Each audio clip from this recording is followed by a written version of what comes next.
This round is where the big boys lie, as we do go into the round of 8 now, and all of these players have guaranteed themselves at least $10,000, looking for a whole lot more. Welcome to the round of 8 as we get things going here at the battle station. I have the illustrious lineage of analysis men, and we do have Maynard, we have Artosis, and we are going to be bringing you the round of 8. Gentlemen, it's going to be Serral going up against Trap. What a start. Our only non-Korean player in this bracket.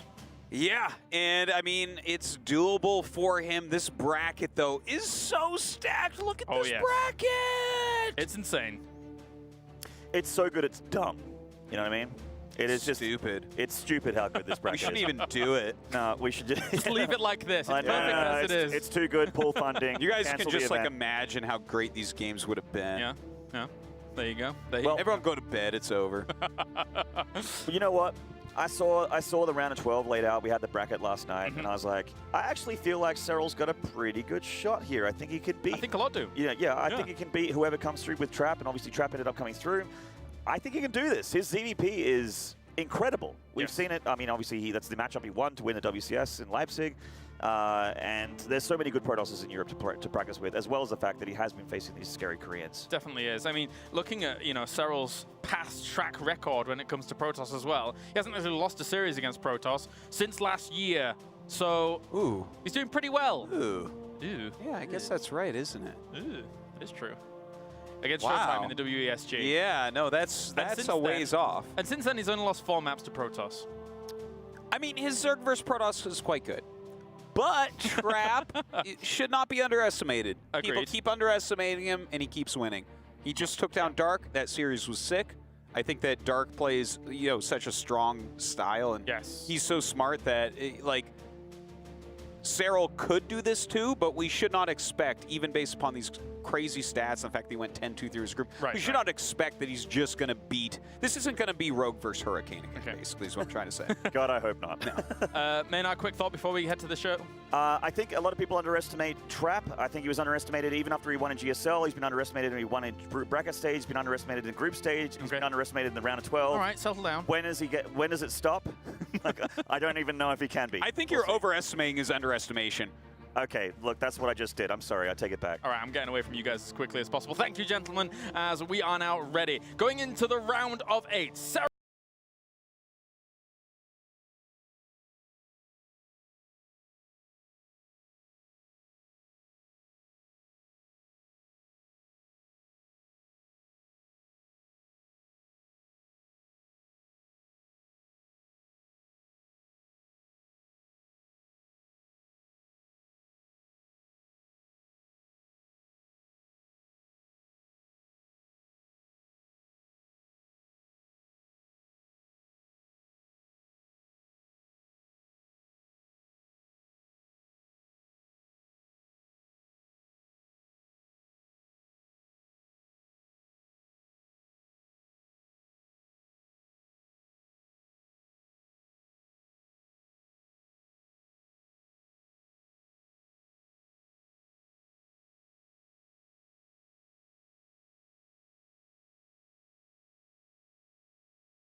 through this tournament. So much pressure on his shoulders to try and represent, I guess, the whole community outside of Korea, and our best hope here to do well.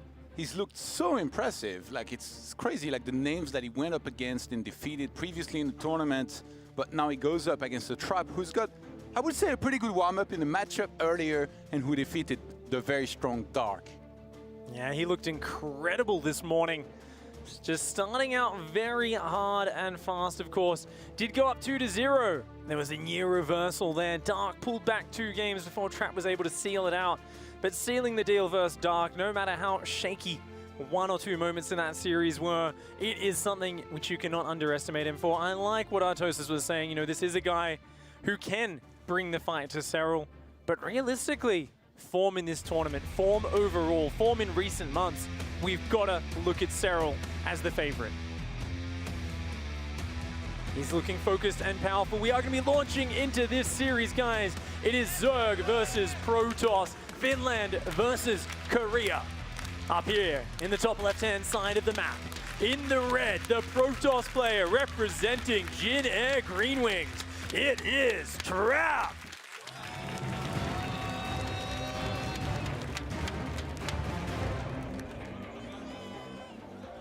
And in the south, he hails from Finland, playing Zerg, and in the blue, it is Serral.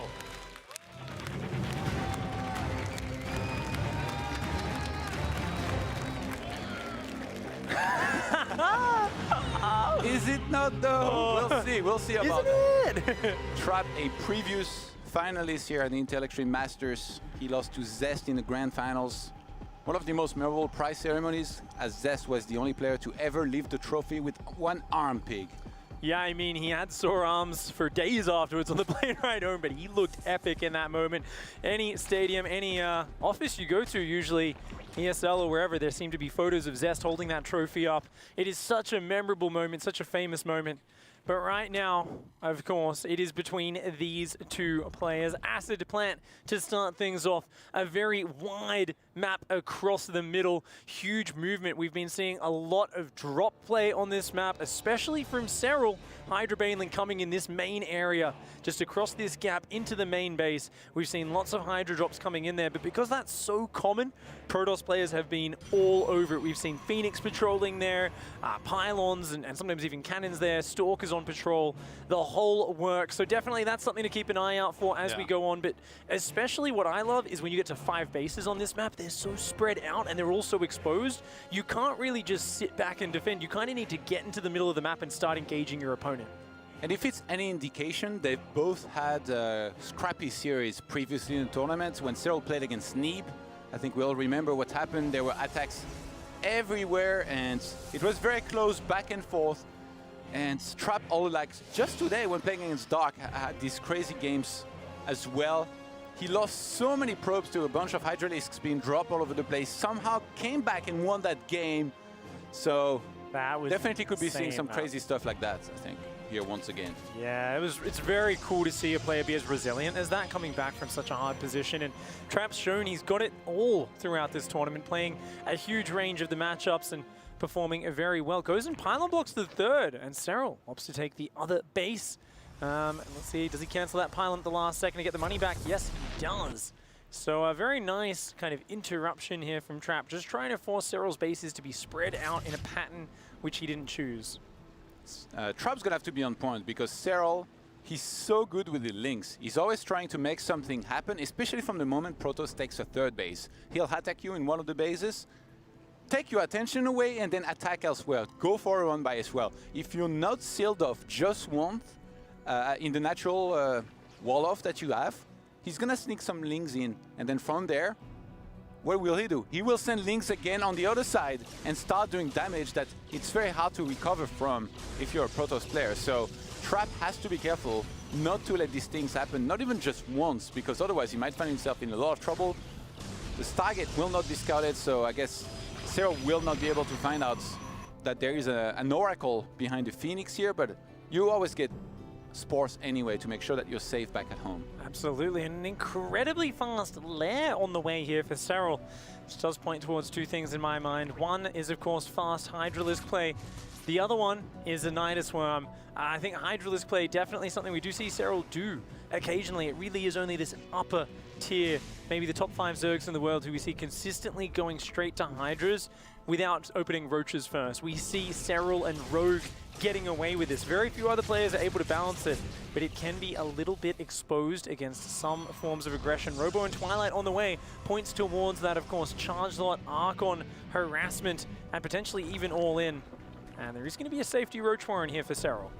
A lot of players used to not ever do build orders in tournaments that they weren't very comfortable with and that they hadn't trained a lot. But we heard Rogue earlier, when after he went for a Nidus Swarm twice in his match, in the post-game interview, he said that he went for it because he saw Laser do it and it looked very strong. So we've reached this moment in StarCraft. Actually, a little adept here, getting caught a little bit as the harassment across the map's happening here.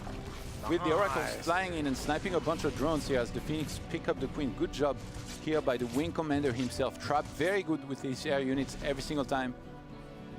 But yeah, like, it's a real moment in StarCraft where like a player that might not have done a build order many times, all you have to see is one game. If you're a top player, you'll figure out the timings and how to execute that build order properly. So not out of the realm of possibility for Serral to do something like that, but still decently unlikely, I would say. Like, he's definitely more one of those guys that will want to drone up more and expand and at least play on 3 bases before he starts attacking a lot. Serral has seen the attempt to go for the third. He sees Zealots there, and this already tells him everything he needs to know. He knows no third base at 5 minutes 30, no units other than Zealots out. He knows charges on the way, he knows Archons are on the way, and as a result, he is massing Roaches. Serral is a player who has done some deadly counterattacks with Roaches. Yeah, he's mixing a few more in, but he's already got about 10-15 Roaches out, so I think he's pretty well prepared for at least the first wave. Yeah. Is Trap building workers right now, or is he actually just committing everything to this? No worker production. Yeah, he made so many gates here. He's just going to try and flood with Charge Lot and Archons. The Spire starts. I think Serral might be misreading this a little bit if Trap were to commit more to the aggression here. Oh, the Warp Prism gets chased away and almost sniped here. It's up in the air. Look at how far the creep spread goes. Serral could even try to chase that here, send a unit all the way out there, zone that Warp Prism out for as long as he can. Oh, but he's actually building 12 more workers. Serral pushing back the pressure might actually be getting a little bit greedy. I mean, look at the creep spread. How would you not be confident here? Look at that creep spread. He's not being denied at all. He sees everything, and with the Spire coming as well. And what is Trap doing? He's swapping back into probes. He's dropping a Forge. Trap is way behind. He did commit a lot to this Archon drop. It did nothing. He didn't even do a Zealot pressure with it. Now suddenly Trap trailing by 20 workers. He's behind in the upgrades, and most importantly, he has no idea about the Spire tech. What's the units lost so far? Like, what have they lost? It doesn't feel like it's much from Serral to lose 7 drones and 16 Lings. Not like when they commit to 2 Oracles like that, not at all. A Zerg is never going to kill much early on in a game like this because you're the one trying to drone up and kind of staying on your side of the map. Okay, that drone will get sniped as well. But Serral doing a fantastic job of just kind of droning up. Ooh, is he going to spot the Spire? Oracle's coming and get a few kills. I don't think he saw that Spire there. We are going to have the Observer check. No, he still hasn't seen it. And we've got 800 gas, 900 gas. We might just see 9 or 10 Mutas come out all at once. I think that'd be a great choice for Serral. I talked about this earlier. If Serral can gain any kind of momentum, he's going to fly into your main base with the Mutas, start killing probes, fly into the natural, do the same thing, force some units to go there, and then do a full-on ground attack into that third base and just kill you. It's so hard to hold on against this. Like, he's getting so many units. It's not like he's droning up. Like, he could drone up here if he wanted to take an easy fourth, but he's getting a ton of units. So I do believe that Serral eventually means to attack after the Mutas have distracted Trap and cannot force him back into that natural or main base with at least a lot of his units. That's a ton of Roaches and Ravages. He wants to find an opening to do damage with them. You don't want to just sit on these Roaches until the late game where they fall off and become very worthless, wasting supply. He is adding some drones behind this, but I agree with you. And look, he even finds the Phoenix, but actually a little bit of a slip up with those Mutalisks. They have been spotted. They are going to dive towards the main base. Prism with the Archons is already bruised. He dives on it. Trap caught in the open. The War Prism couldn't unload the Archons. A huge blunder. Serral snaps the back of that, and now he's in the worker line. And from there, he's going to keep on flying all across the place. There's enough Stalkers to defend there. I'll fly into that third base, snipe some more probes, maybe fly into the main base. After that, he's setting up on the right-hand side with his massive army to attack into that location. Trap is stretched all over the place. He doesn't even know, what's coming or how to defend. He does land a huge tag on an army, but Serral is the one running the show here right now, getting centrifugal hooks, +1 melee is on the way as well. These guys, I guess, will get saved. Yeah, I mean, save 5 of the Zealots, that's nice, but really, how do you deal with this follow-up? Serral's got creep spreading across the map. He's almost max. He's got a 4-base economy, more Ravages and Banelings on the way. Mutas can actually take these Phoenix down. Trap, a little bit inattentive on his micro, is going to take down 1 Mutalisk. but these mutas still marauding around the base. The Ravagers, Roaches, and Banelings starting to push their way through. The High Templar looking for the Storm, not finding a target just yet. Great positioning on those force fields from Trap. The cannons and shield batteries doing wonders, but Trap has so little to work with. He needs a few more engagements like that. Such a sick defense from Trap so far. Serral will pull back and regroup. So many Banelings are gonna roll right in there. Oh, again, nice force fields are on field. point and some Storm as well, but Trap, he has little units in comparison. That was a fantastic hold, I have to say. Wow, I'm so impressed. Serral is just gonna kind of run on home with a lot of his units being quite bruised. The force fields were perfect, and so were the Storm here. Serral still ahead in supply, but he committed a lot to this attack, and it's still technically fairly low tier units here. He's still on lair tech. Yeah, but it's all Ravager Baneling. This isn't a super late-term composition. It can work very well for an extended mid-game, but once the Protoss adds about 6 or 7 Archons in front of their High Templar with Storm, that's where Ravager Baneling turns from a good composition to a terribly cost-inefficient composition. Trap is racing towards that point in the game. Serral here, patiently teching up, adding on a few more workers. It looks like these Mutalisks, their time has expired. They are off.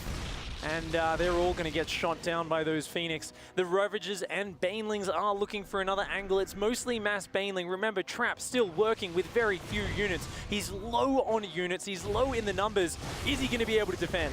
Yeah, Serral trying to bait these Storms here. He pulls back at the last second, making sure he doesn't take too much damage on his units just yet. I do believe he means to attack, but he's just so hard. Trap is so well set up defensively. Serral coming in from both sides here. Huge Storms landing. There's still so many Banelings left over. He wants to connect with that entire chunk of this army, but he gets pushed back. Perfect defense by Trap.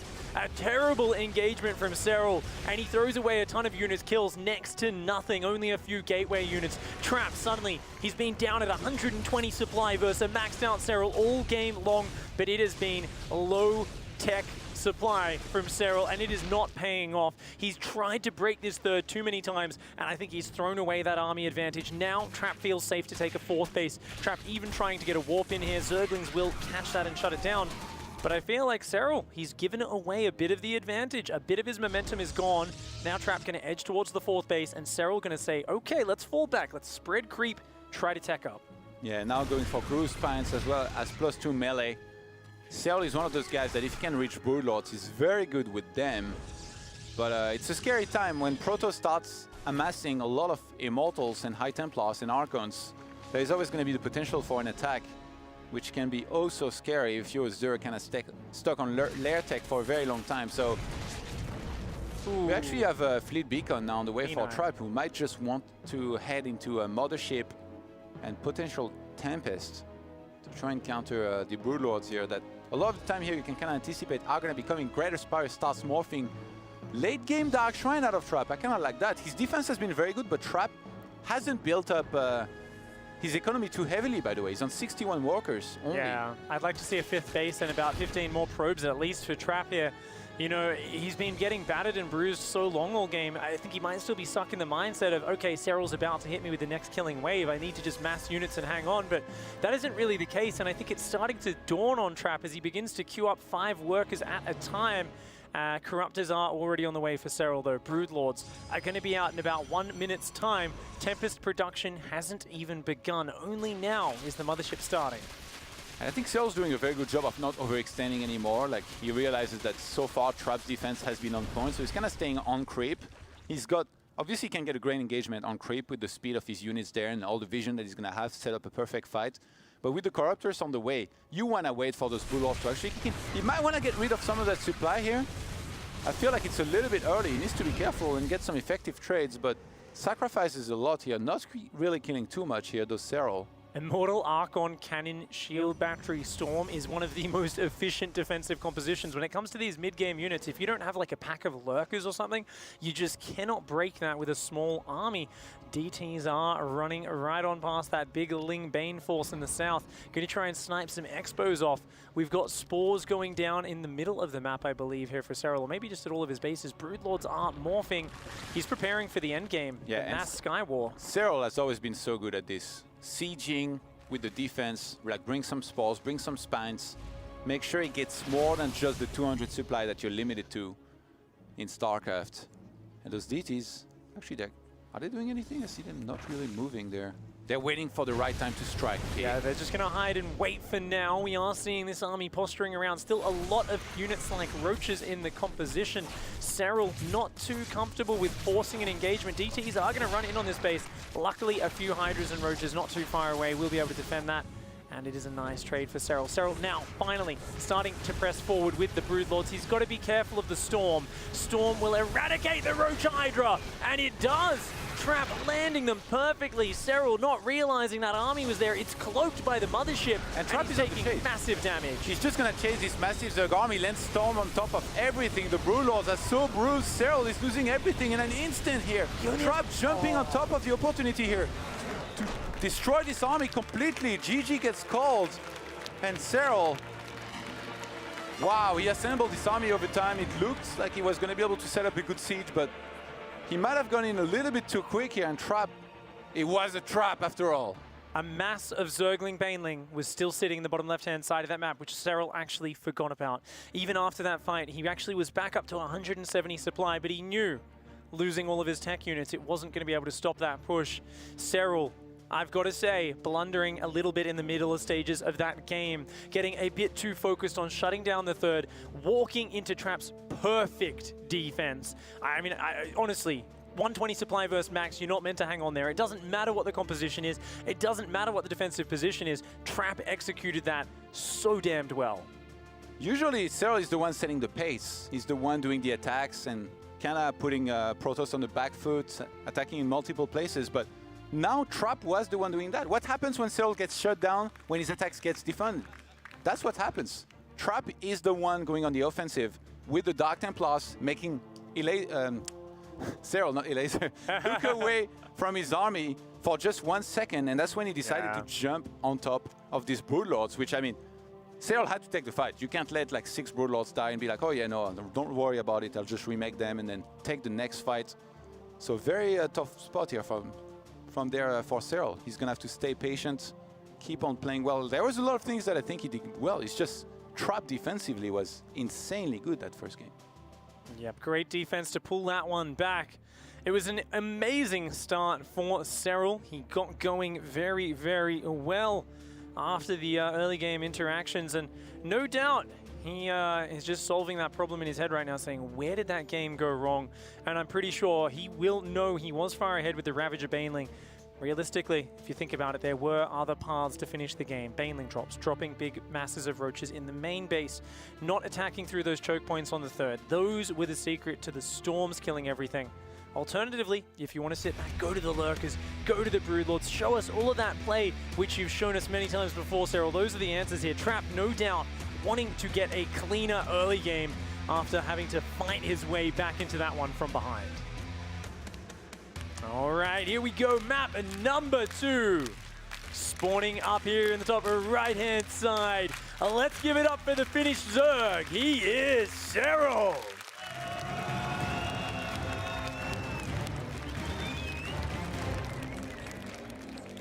His opponents, people keep doubting him.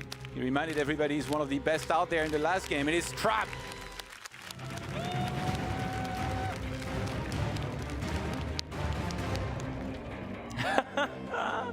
Wow, they're quick on these cheerfuls. I got nothing to say about this. I mean, the Admiral Akbar one was clearly wrong from before. It was a trap going into those storms on that third base, man. So good to see the cheerful meta is updating and trying to keep up with the gameplay. Trap, I have to say, this wasn't the typical game from him. Like, he's not necessarily known for, you know, just kind of sitting back and defending super well, but that's pretty much what he did. So we'll see if he goes a little bit more on the offensive in that game. Like, he played the mind games, I think, pretty well, adjusted to what Serral was doing. Didn't overbuild his economy, you know, like we talked about that, but his lower walker counts is really what allowed him to do so well, because he had more units. And then because he was trading very well, he didn't have to replace his own units. So he didn't need to have 70 plus walkers. Just the 61 that he had, he maxed out on, and his army was just so strong. So much Storm in there, as well as the Immortals Archons. The Mothership offering its cloak. Very nice play there from Trap in game number 1. Game number 2 is going to be here on Blackpink, yet another macro-focused map, and this is kind of what you expect from these two players. Biogenesis, of course, was vetoed out, and we saw the maps on screen before.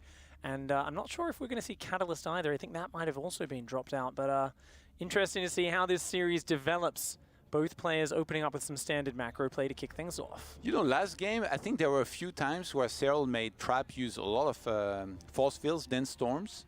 And because Trap was kind of running out of those, Serral should have gone for it.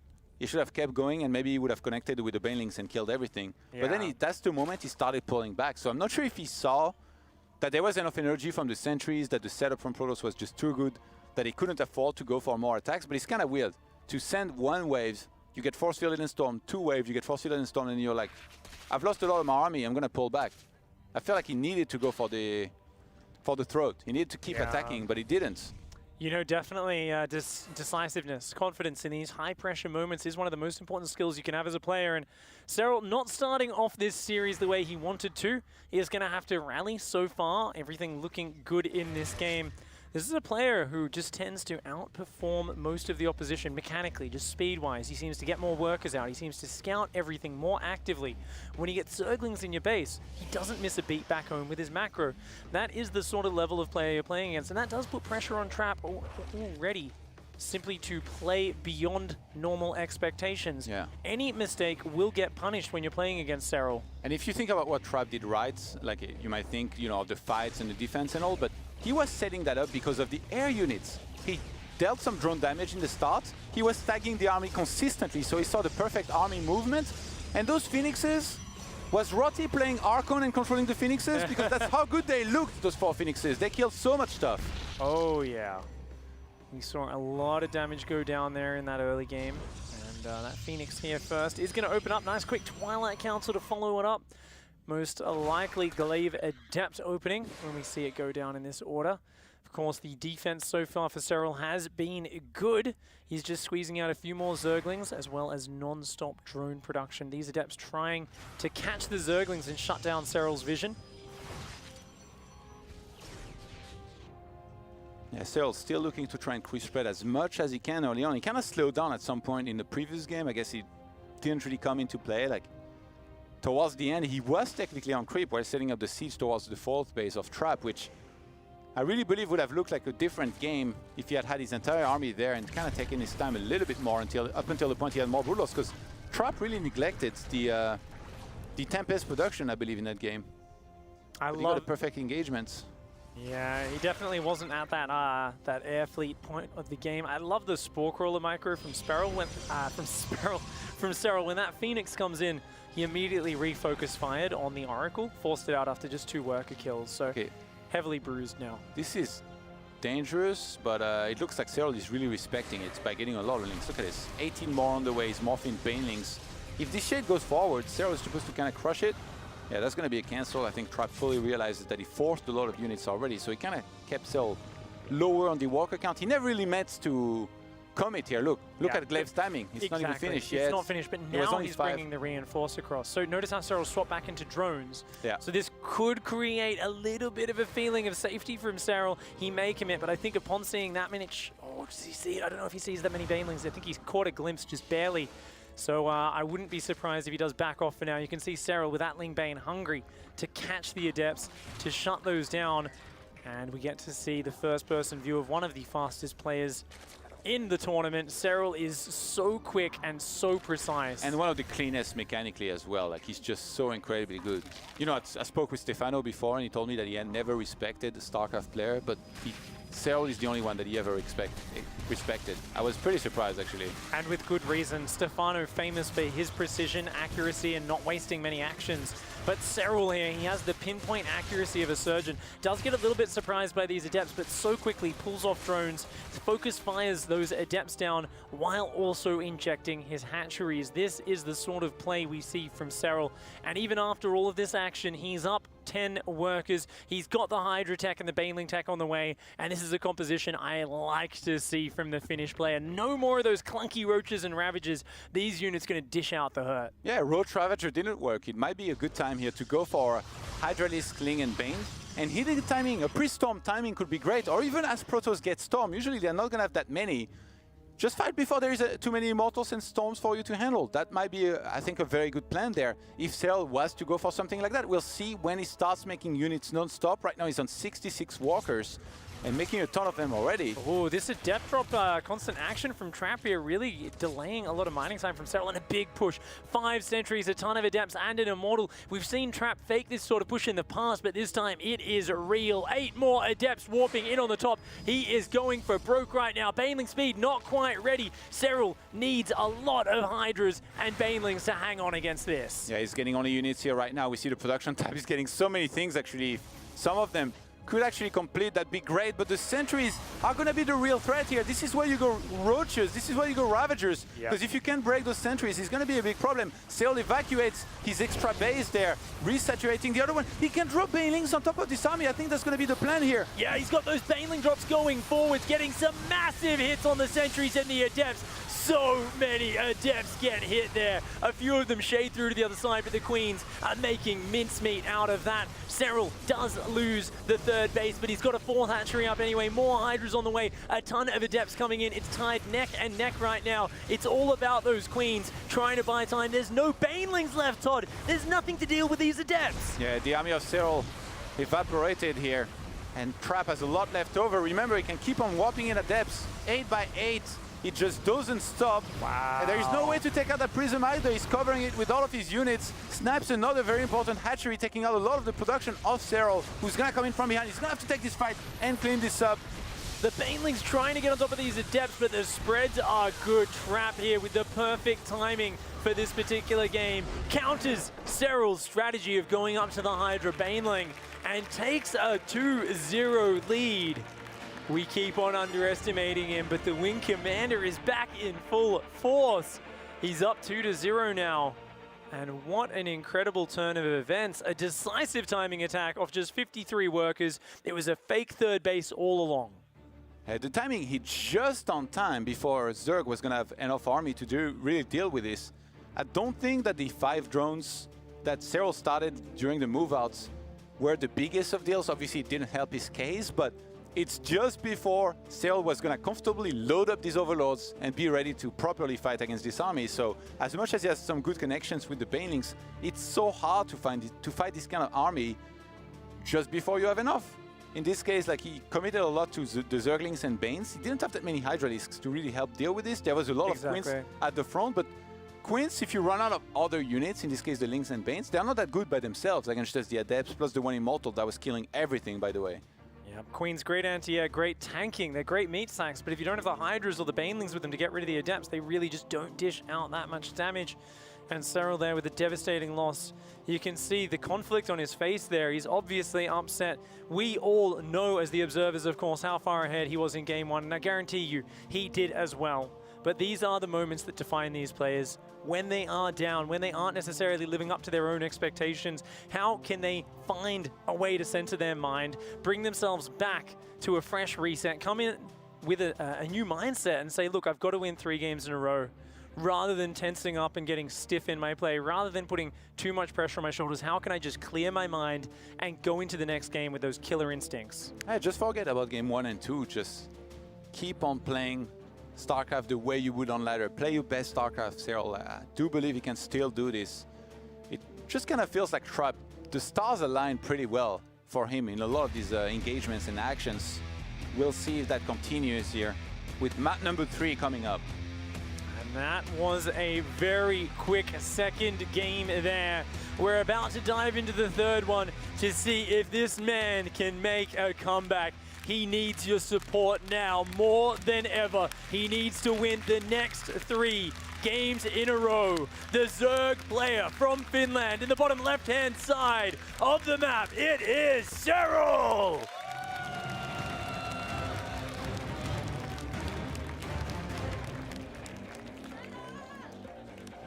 His opponent in the North position. He's made top 4 or higher in every single non-Korean tournament he's ever attended.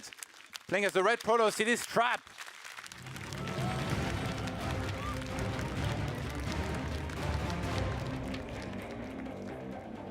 You know, I'm really becoming a fan of Trap the more I watch him throughout this tournament. Even in the open bracket, we saw such a huge release of emotion with every important match that he won there on the mainstream. He said, it is such a pleasure to be out here, of course, on the foreign stage with the fans from outside of Korea. And This is what he lives for. This is what he competes for. These moments to try and make a name for himself, win that notoriety, and if he can close this out, he will be going through to the top 4. That would be an incredible day of StarCraft. If Trap can take down Dark and then Serral and get through to the semifinals, he wins not only a ton more money, but the chance to play on that big main stage in the Spodek Arena, the chance to potentially win it all. This tournament really is, I feel like the return of the Protosses that you wouldn't expect would do the best. Like you don't, SOS is out. Stats is not out there doing well. I guess Classic is one of those bigger names of Protoss doing well, but Deer and Trap are in the quarterfinals. These are not the Protosses that you would expect would have made it this far and done this well in this tournament. Now Trap is one map away from making the semifinals, which would be a big result. This is crazy. He's going up against a Serral that beat everybody in the group stage and making it look easy. He's looked so strong so far. Last year, of course, was the story of a few Terran players who continued to make big names for themselves throughout the year. Players like Gumiho, players like Alive started to show incredible promise and resurgence at IEM Katowice 2017. Here in 2018, this could be the beginning of a great year for Trap. But he's still got to close this series out. We are on Eastwatch. Trap scouting, confirming there is no gold expansion. Serral going to chase him home, and I got to tell you, if there's one player who's not going to crack mentally and start doing crazy weird builds when he's behind it, Serral. He will stick to what he knows best, and that is reflexive, reactive macro play. He likes to adapt and control the gameplay. And all I like Trap, just because he's up 2, I know he's not going to start goofing around. He truly respects Serral once again, because for his best opener, really, like with his target is so impressive. We nicknamed him the Wing Commander for a reason. And I wouldn't be surprised if we saw once again a Phoenix into double Oracle just to try and kill some more drones, because Trap is one of those Protosses that when he gets those air units out, you can expect he will do the most damage out of what's possible. Even against Terran, yesterday he was incredible. Like pulling back outside of the range of Widow Mines on time, flying in wherever the Widow Mines weren't and killing a bunch of stuff. I don't know what it is. Like this guy, man. I think Trap must watch every single replay of the games where he plays with target units ever, so he knows about all the possible movements from the opponent. Like that's the only explanation I see. He's just so good with him.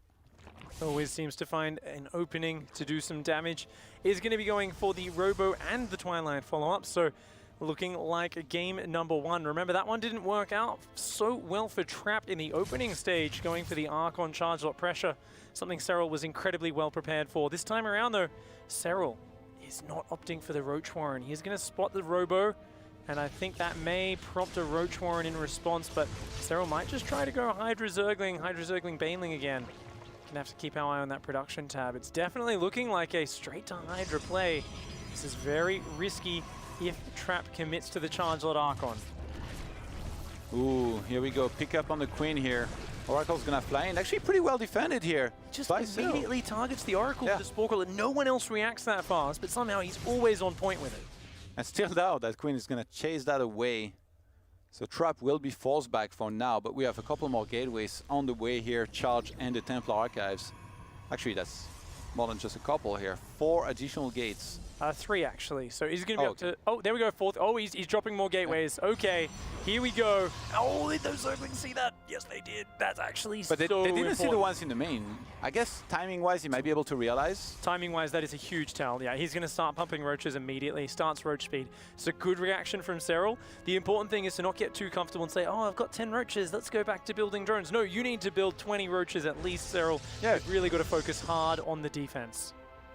The hard part I feel for Zerg from there is the scouting, because you can't really afford to go for Pneumatized Carapace, right? So what tool do you have to scout? Those Zerglings, that's it. But you can't get into the natural, you can't get into the main. And all you can see is like, I mean, that third base going up, but it doesn't really tell you anything. So Serral, he kind of has to guess. He's still getting a couple drones here and there. Now he's going to see those 2 Archons enter that side here of his base. Ooh, Queens are going to come forward and try to save that. Nice transfuses on the Overlord to save that. No damage done just yet. Baneling has an Evo Chamber. Does look like the Ravager Ling Bane style once again, Todd. Yeah. Serral, he tried that before in game number 1, was shut down with some of the attacks, but He might just feel like he was forced here to go into that. I think he was just scared because he can't really see what's happening on the other side of the map. Yeah, this is a very safe way to play, and you can transition into Hydras. I think Serral just got a little bit too pig-headed with it, a little bit too headstrong, trying to force his way into his opponent's base. Where's the Overseer that he just morphed? Seer is just on the defense, just making sure no DTs come in here to surprise. Of course, the Archon's trying to clean up this creep as actively as possible. Trap does not want to let that creep get all over the map.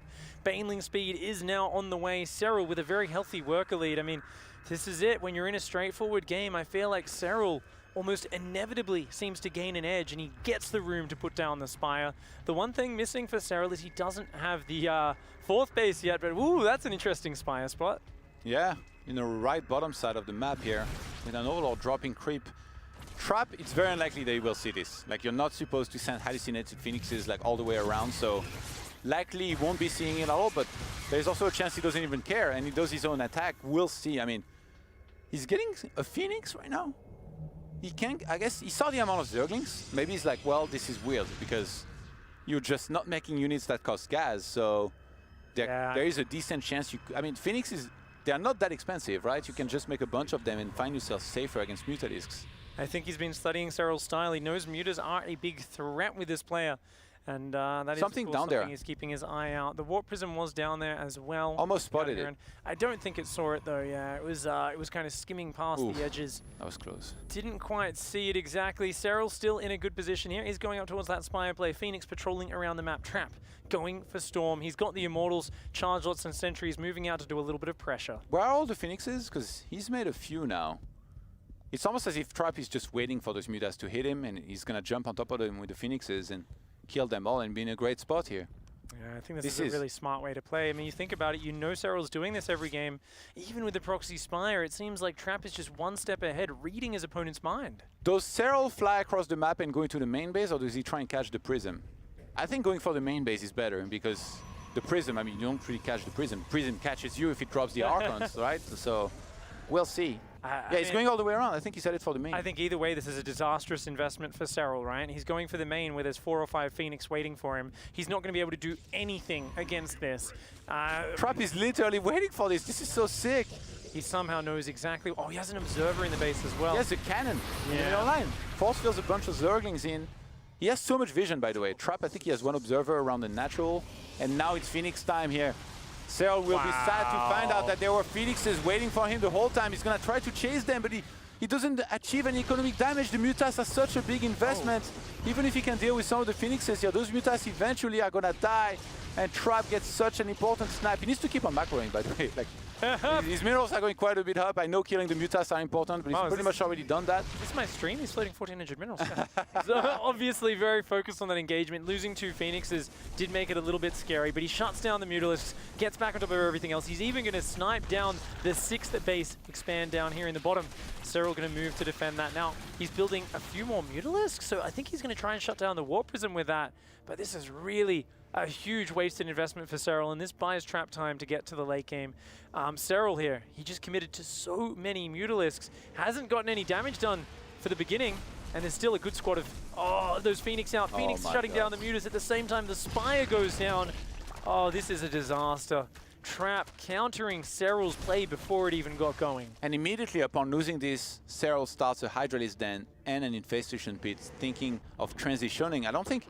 Okay, listen, Trap has been very patient with one of his own attack, but he's done so well in this game and has so many item plus with a lot of energy that is so tempting for him to move across the map and try and get a good engagement. It's still going to be tricky because Serral's creep spread is quite good. He needs to kind of push that back. You can't really fight on creep a lot of the time. You're going to get surrounded and be forced into a bad fight.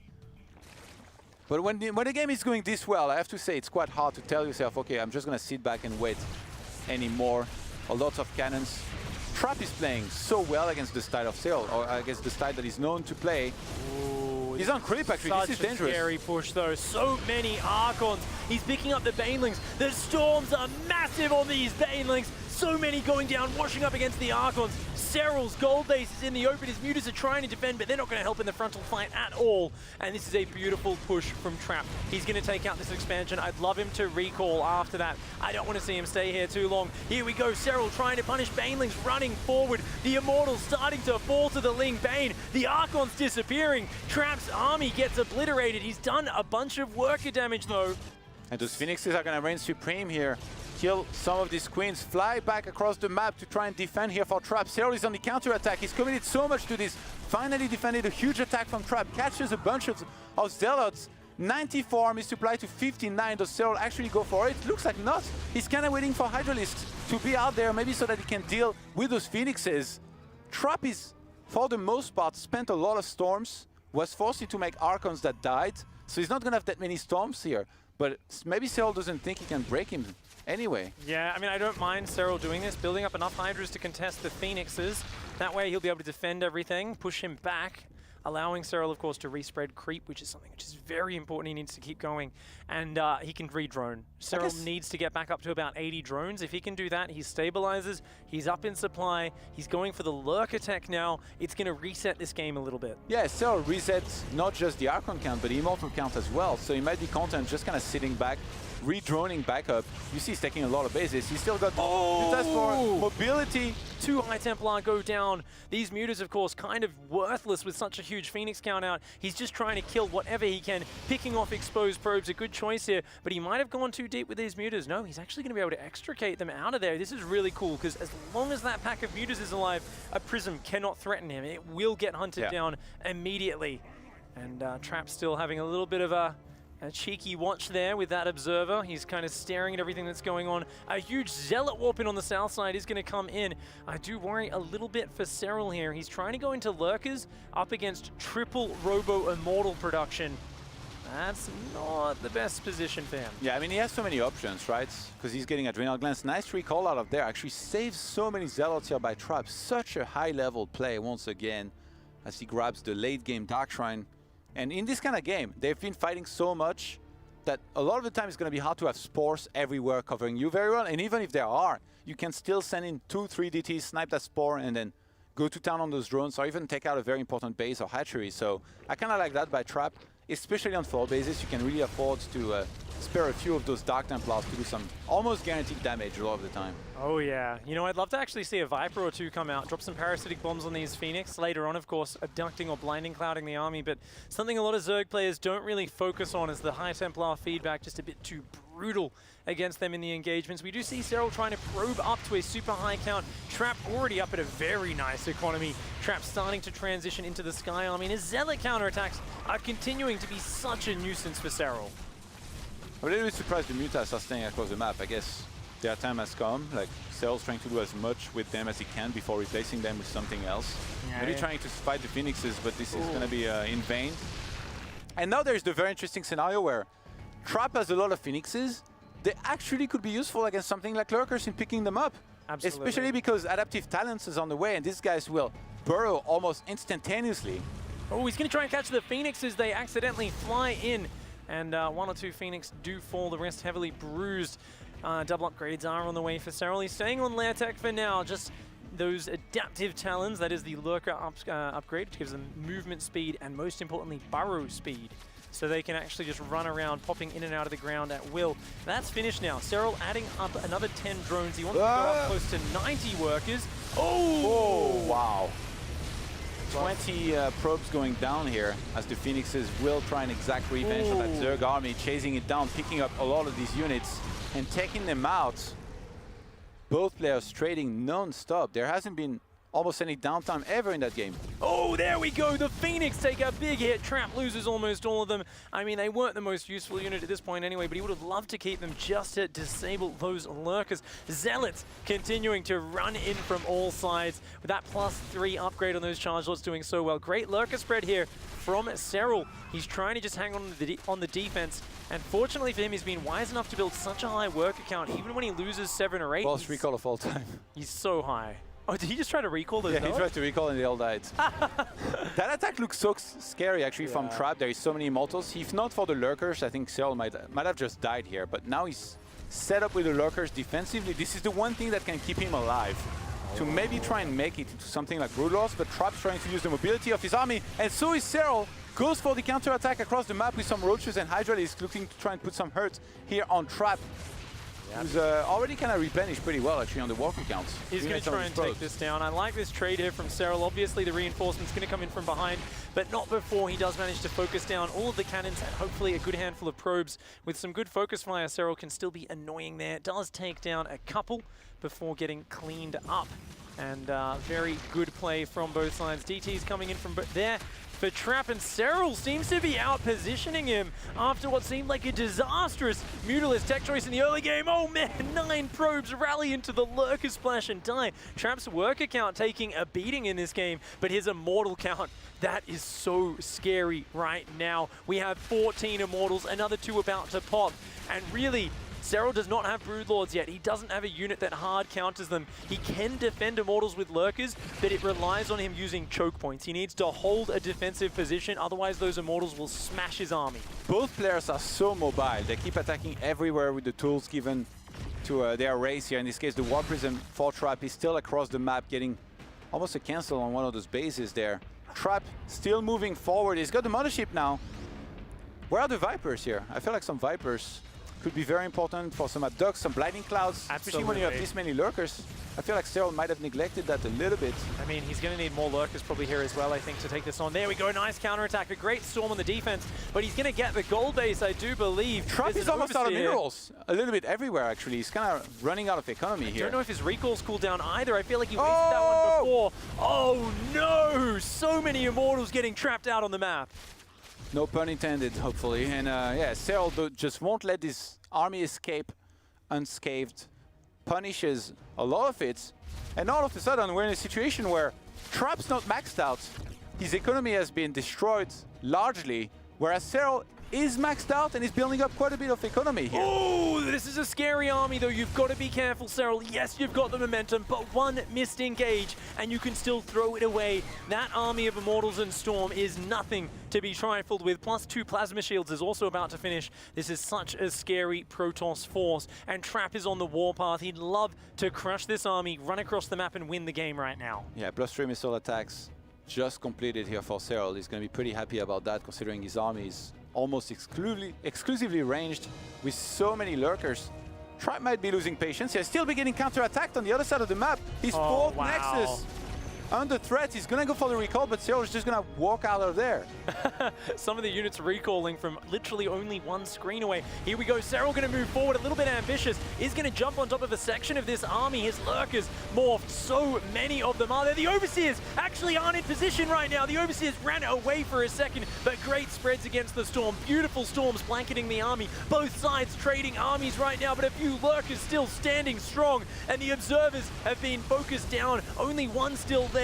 The Hydras are all gonna disappear at the end. Both sides' armies disappear. Serral still with a few units standing, and a massive bank allowing him to remax with 27 Hydralisks and 5 Queens. Serral with a massive fight win might be able to just swarm Trap here from there down to the last few units. He's trying to micro out of this one, using the Prism, picking up one of the Immortals, regrouping.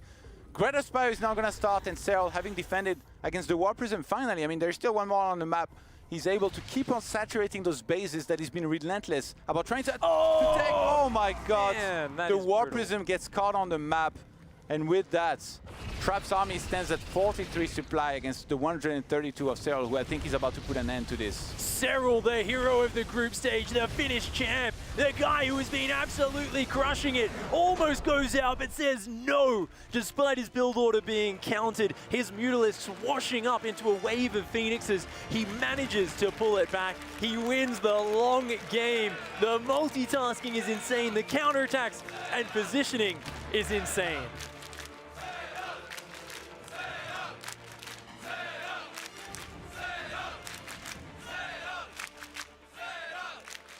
A bit of confidence there as he does rally in that game.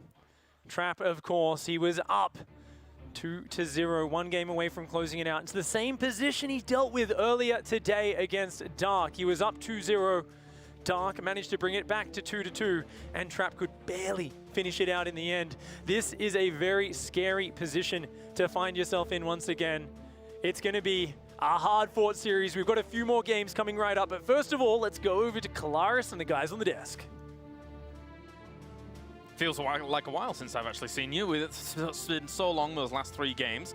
Here at the desk, our boys have been diligently looking through the replays of those games. I'm trying so hard to find that cool moment when the lurkers actually caught like 4 or 5 balls. Oh, dude.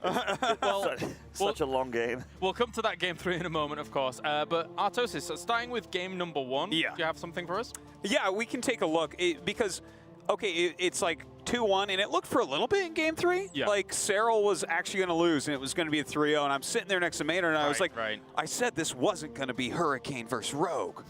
No! But anyways, let's go to game 1, because Serral was actually ahead. Like, look at this position. It's pretty good, right? He's getting his Greater Spire. Trap is, like, kind of stuck in his bases. He has a good economy. He has good units and stuff. But it was almost like Serral was trying too hard to end the game, right? Like, we saw a lot of attacks up. Look at this defensible area. Like, you are not doing anything there. It's really powerful. And I mean, if you just look at the mini-map for the most part, you can see Serral keeps on splitting up his units. And there were some attacks in here where he is just, like, going up hills, getting stormed everywhere. And, like, he just kind of was bleeding off his lead for a really long time. I wasn't very good at showing that replay, but that's fine. I get what you mean. It happened. Yeah, and there were multiple moments as well where those armies came in. It was like 3/4 of the army would move in, and then another quarter would move in like 10 seconds afterwards, and then just have the same fate befall it. Anyway, thank you very much, Artosis. Game number 3, we've skipped game 2 because we have 2 laptops, so we're showing you the start, the middle, and then maybe the end later on.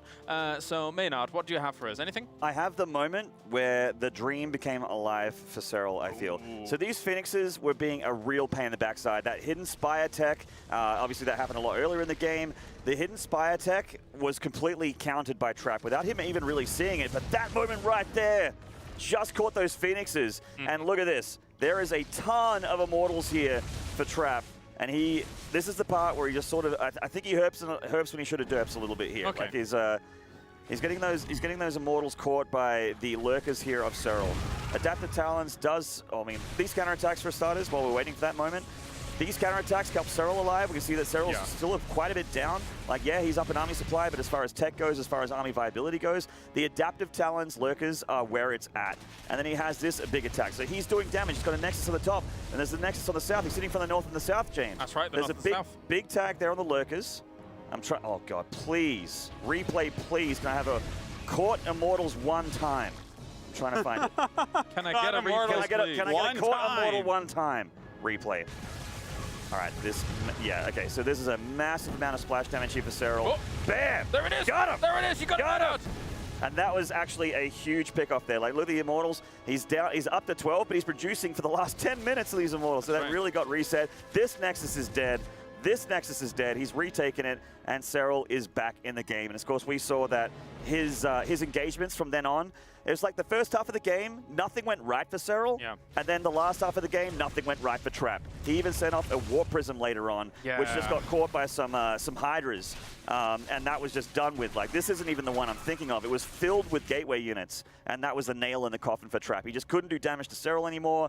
And Serral, even though this is a late game Tier 3 super scary Protoss army, Serral just kept winning engagement after engagement after engagement. And I'm like, you could probably tell by the excitement in my voice, heart's going a little bit fast. I'm very, very excited to see that Serral is fighting back. I really hope this goes to Game 5. And we're going to be going to Game 4 here. Thank you very much, boys. So let's head back over to the commentary team to go into game number 4.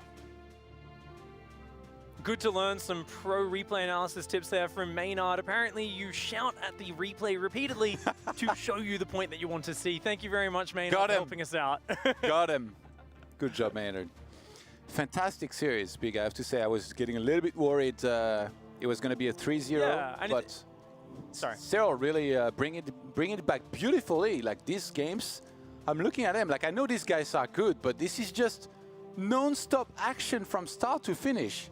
If one of the things that they do a little worse, the game ends. But somehow they play those super long games, and through those entire games, they barely make any major mistakes. It's just a few mistakes here and there, and they go toe-to-toe, Pig. You can see Serral talking to himself in the booth there. No doubt reciting his build orders, his game plans, trying to figure out what he should do better. Trap so focused right now on the other side as well. This is such an important match. The winner will be going through to the semi-finals tomorrow. Let's introduce these players up here in the top left-hand side of Backwater. In the blue, representing ENC Esports, he is Serral!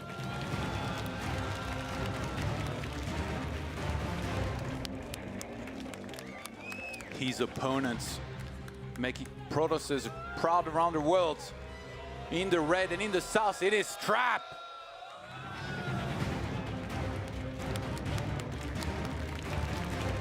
He's looking so good this tournament.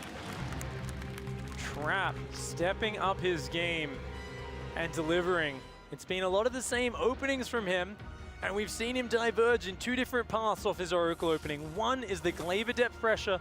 The other one is the Robotics and the Twilight going for the Archons and the Charge Lots. We haven't really seen him move away from these two paths, and I feel like at this point, Serral is entering his comfort zone. This is something you see between Protoss and Zerg players, is if the Protoss player keeps delivering the same openings, it becomes easier with time for the Zerg to predict and adapt. This is why this would be the perfect moment in this series for Trap to diverge completely, show us a very different build or style. I guess similar, we did see on Blackpink, we did see that different timing attack, of course, with the Adept. Something like that coming out once again, I think would be very, very powerful. It's quite a dilemma, though, just because he's so good at the style he usually plays, which is the Stargate into a lot of Immortals, High Templar, some good War Prism aggression. He's been pretty good with his War Prisms, even though Serral does a good job a lot of the time to shut that down. But yeah, on this map, you can definitely take an easier third than on most other maps, and it plays very differently with all the avenues that you can attack into. Previously, it felt like if Trap was attacking, he was kind of committed to being on the other side of the map and really making something happen with his army, and then that one time he got caught by a lot of lurkers. I actually wonder how Trap thinks about going into the later stages of the game and facing 12 plus lurkers with adaptive talents, just because it looks so hard to engage into, right? It is scary, man. It is not easy at all. Often it's a positional war on both sides where you're not really trying to crack the other person's front on position, but you're trying to, harass them and come in from multiple angles and hit their economy. And that's what Serral did in that last game. He crushed Trap's economy. He ran out of minerals, and then Trap was forced to kind of fight into the lurkers, took an engagement which looked okay, but he just didn't have the bank behind it to remax. So definitely Lurker's a big power unit here. Personally, I would love to see drops. I think they're fantastic on this map. I think dropping that third base, as well as the main base, either way, depending on where the army's positioned, can just win the game for you outright, if not create a lot of chaos. So definitely would love to see a bit more of that from Serral, whether it's Hydra Bane or Roach Hydra. Both work very well with drops. Yeah, there's this very interesting dynamic in the matchup where if you march across the map and take a full-on engagement, you're pretty much committed to, doing enough or maybe not doing enough and being in big trouble. So what both players do is that they fight with small amount of units, have small skirmishes here and there, use a few Stargate units, use a Prism here and there to attack. Try to get a good position to maybe get a good engagement, but usually the players at this level, they will be very good at kind of denying that for the most part. And that's why we didn't see Trap move across the map and try to go for a proper engagement when he had a lot of Immortals and High Templars. That's because it's so scary to step on creep. Then Zerg will be getting a good engagement. What happens when Zerg attacks with everything? Well, what happened game one, right? You see the Force Fields landing, you see the Storms landing. So it's a war for attrition. And if you can get ahead enough, you can close these games out a lot of the time. But it's just so hard to get ahead enough to make sure you can win those fights. And we've seen in some previous series, some players that were committing to attack, what they refer to as throwing away the game was essentially just attacking instead of just kind of taking their time, right? Especially like Neeb Serral series was kind of like that, back and forth with the attacks. It's like one's ahead, attacks, gets defended, then the other guy's ahead, he attacks, gets defended. It never ended almost. Exactly. I mean, the defensive positioning can be so strong in this game, as well as, of course, the closer reinforcements and kind of picking where your battles end up being. So players not wanting to throw away the engagements by getting overly aggressive into a bad position. And By the way, see, yep. I think it means they don't back down from the fight, but they don't go for the fight in the first place until they're sure they can win it. Yeah, I mean, you don't want to back down from a fight. You just don't want to pick the fight in the first place. We don't want to back down from a fight. And we are going to see So they can stay alive, yeah. They can stay alive to fight another day. Hydra Bane this time. Yeah. It's going to be a little bit Maybe different. because of this map, right? Like there is only one main entrance. Obviously, a War Prism can be dangerous, but honestly, if you can get away with it, I do think that in that one game that Serral did it, if he hadn't died like in the one timing he was the weakest, he would have been in a pretty good spot, in my opinion. And this is a different order of things, but we're seeing a ton of gateways. If we see a second War Prism on the way, then we know for sure. But no, there is going to be a Forge. Okay, so we're going to be going up to about 8 gateways, I believe, 6 or 8 gateways for Trap. You know, he's already got a bunch coming in there. 2 in the wall, 2 just finished in the main. And oh, Storm Drop! Oh.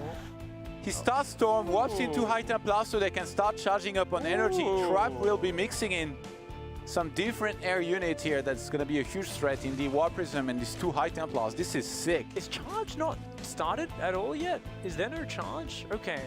He's got This is a fast Storm Drop. That's a ton of gateways with no charge as well. I mean, he's going to start it soon. I think he just wanted to get the 2 High Templars first so that he can make sure they charge up on energy. I guess you've got to spend your minerals on something, so you might as well get your gateway explosion down. Why not? Okay, just a slightly odd order from Trap there.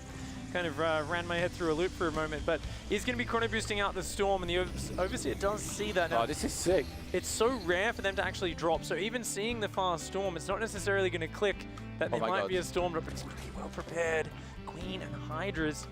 Oh, this is dangerous, but he's coming in from the left flank. The Hydras are a little bit more to the right. And the Storm is now finished. He's going for it. The Storm drop comes in.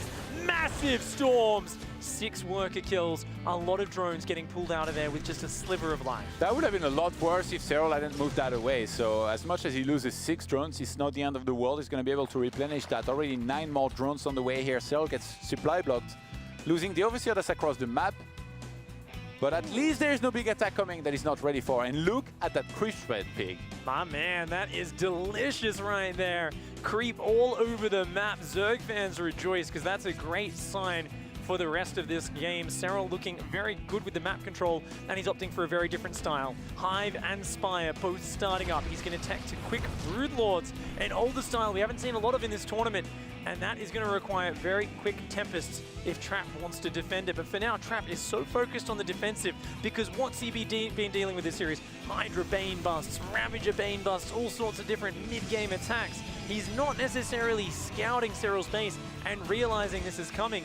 And that could backfire because if there's one thing that counters a mortal Archon Storm, it's just having a good pack of Broodlords with a bunch of Hydralisks supporting them. And especially with what happened in Game 2 earlier, you can expect Serral to be extremely cautious this time around with his Broodlords, not leave a lot of army away from them, and do the proper siege that he needs to close things out if he can get a lot of them and set up a good siege. So it's going to be interesting. Serral shutting down this War Prism pretty well so far. He's going to have to make sure he keeps on doing that because it's going to come in from another angle, and it actually might find the damage from there. So he's just looking for a fresh angle, finds its way in. Here comes round 2 of the Storm drops. Oh man, another 8 workers do go down. Got him. Very nice damage. Adrenaline glands now on the way for the Zerg player. Greater Spire is going to start. I don't think that Trap has spotted the Hive, by the way. Yeah. Like he's not trying to rush into any sort of fleet beacon or anything. Yeah, he might just... Okay, no, he's trying to send the scouts. That just got shut down. He's kind of preparing. I think that was early drops, right? Phoenix. He's got cannons and shield batteries on the 3rd. This is now weird. Pushing out because he has to. He has to get some sort of information of what's going on. His only info is, oh, the creep is already knocking on my doorstep. I'm playing someone who's really, really good at keeping up with that. Yeah, I've done a bit of damage with Storm, but he doesn't know the whole picture. And the fleet beacon does start. Good play by Trap. He senses that something is up. He realizes he needs to open up that tech. Second Stargate down as well. But I mean, right now, Serral's got map control. He's got the bigger army. If he morphs these Corruptors into Broodlords in the middle of the map, I think those Broodlords are going to hit that fort well before Storm gets out. Ooh, this Hallucinated Phoenix gets away here. He's going to try to sneak that to the main base. You want to see how far along the Hive Storm is. drop, here it goes. Nice pull on the drones, but still loses 5 workers there, and actually going to warp in a bunch of Zealots. The Queen dies to the High Templar auto attack. The first time we've literally seen anything ever die to the High Templar's auto attack. And the last. Most likely the last as well. The Zealots are going to evacuate. The Archon's going to stand there and die to a Baneling. Did Trap spot the main base with the hallucinated Phoenix? What did he see? I don't think he was watching either way, but he's building Tempest for safety. Does know about the Hive. He's assuming Broodlords are on the way. I'm not sure if he realizes how quick they are. Broodlords are morphing. Where are they morphing? Is it all the way at home in the north? Because if those Broodlords morph back there, it'll take a long time to get across the map. Okay, some sentries get caught here and die pretty quickly. Yeah, I think Serral's going to want to look to set up a siege here as he maxes out. But he's been losing drones here and there. I was going to say, what doesn't he make my spores? I guess he got a little bit fed up here finally. Needed to leave some more units there. Trapped with yet another huge warping. Okay, that's going to be defended. Is it yeah, maybe that's actually recall? bad because the army for Serral was so close. So, of course, Trap kind of banking on Serral being a little bit further out on the map. It was a nice thought, but it doesn't really work out. I think a single Corruptor to clean that up will be nice. This one's going to go to the late game, Todd. I don't know if Serral's going to try to force the issue with Broodlords. If he does, it could be a disaster. We've got three Tempests building at a time. +1 weapons on the way for them as well. The Broodlord Hydra Bane is on the way over here, starting to knock on the door. Tempest are about to finish here. He sold 3 of them. Trap needs them right now to start pushing back this army. There are a lot of Hydralisks for Serral, so... and he's still... Oh, this Warpism is insane, by the way. He just hasn't dealt with this, and the Spire is exposed. He's only sending back a few Zerglings right now. Trap saved a lot of supply purposefully to deal with this. I think he's going to do quite well. Adrenal Glands and +2 melee is pretty good, though. The Broodlord's trying to evacuate. Phoenix is actually jump on top of them. The Hydras do need to turn around to defend those Broodlords. He's doing the same as in Game 2. He's trying to jump on top of the Broodlords that are very slow here to try and punish some of them. He gets one.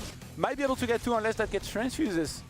All from just the War Prism. All of the damage that Trap has achieved this game, other than the early game Phoenix and Oracle, has been through that War Prism. We're seeing the mega late game here. Something Serral is known to be a master of. We've seen him finish off players in this stage of the game, but Trap is so well set up.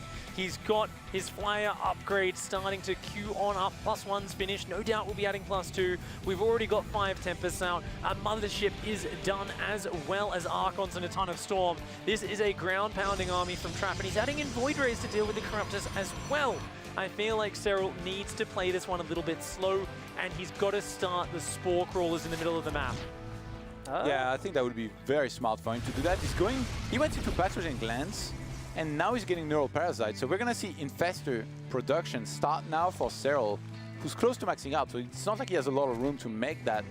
Might want to sacrifice some of his units. We see a lot of Hydralisks going around the wall here, as well as Banelings. I think he's looking to try and do some damage before losing these units. Ooh, +2 Banelings in the mineral line. Never a sight the player wants to see. No! Whoa, whoa! What is going on, Trap? Couple Phoenix go down. A little bit overeager here, trying to jump on top of Hydra. No, Just Serral's turn.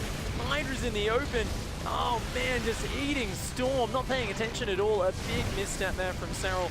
Hydra's not necessarily the unit that you want to have so many of in the later stages, but he didn't want to lose those units just yet. Serral's just doing the dance. Left, right, top, bottom.